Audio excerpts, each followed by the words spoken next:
164তম জন্মদিন উপলক্ষে বর্ণাঢ্য শোভাযাত্রাটি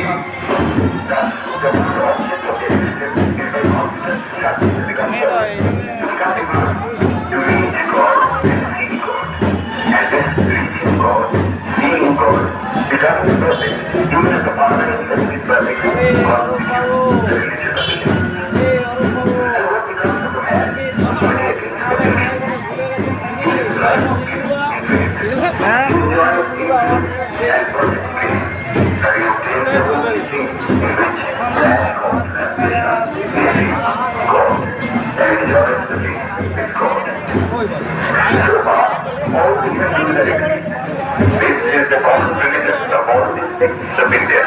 But then, perfection is absolute, and the absolute cannot be two or three. It cannot have any qualities. It cannot be an individual.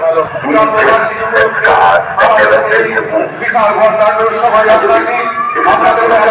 wound.